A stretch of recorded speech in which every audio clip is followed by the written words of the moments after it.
Kutib olib turgan o'sha mehmonlarni onam oldilardaman. Bolnitsiyaga kelganman. Doktor bilan gaplashib boraman. Baraka topkur. Bo'pti. O'rtoq, tezroq gapir. Kechga qolman. Ishga bormasam bo'lmaydi. Oylarning oyog'ini kesmasak bo'lmaydi. Nima? Kasallik butun tanaga tarqab ketyapti. Shu uchun ham ikkita oyoqlarimni kesmasak bo'lmaydi. Hazillashyapsanmi? Yo'q. Bu hazil emas. Men seni juda ham ko'p ogohlantirdim. Sen menga ham, onangni gapiga ham e'tibor qilmading. Bolam, dorini olib kelyapsanmi? Kutib turibman-a. Voy, esimdan chiqib qopti-yu. Ishim ko'p-da. Onajon, kechki paytmi? Olib boraman. Uyga borsam agar. Esingdan chiqmasin, maylimi? Bo'ldi. Olib kir dedim uni senga. Bo'ldi, sizga emas, e'tibor qilmang. Og'rib ketdi oyog'im. Jon o'rtoq.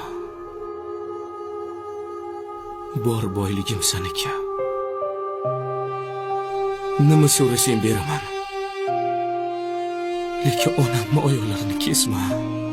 Bitta yo'li bor. Xo'p, Faqat sen u narsani topa olganmikansan? topaman. Jonimni o'rtaga qo'yib bo'lsa ham topaman. Nima olib kelish kerak? Et. Xo'p, hozir yozib beraman.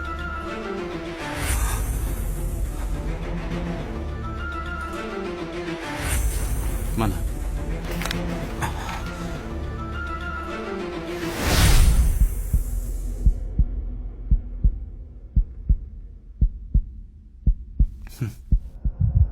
O'rtoq, oila soppa-sog'lom.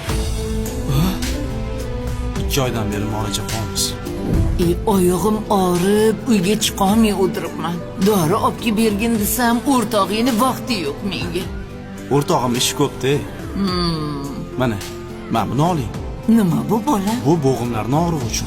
Onamlarga ham 2 oydan beri nutvadan olib muolaja qilib kelamiz. Voy bolajonim, onangga olganingni menga beryapsan. Sen meni onamsiz, ovuring. Bu haqida o'rtog'imga hech narsa demaysiz. Xo'p. Bir quloqim cho'zib qo'y o'rtog'imni. Onajoning soppa-sog'lom uyda o'tiribdilar. Sen bo'lsa faqat boylikning orqasidan quvlab yuribsan. Asl boyliging bo'lsa, uyingda o'tirishibdi o'rtoq.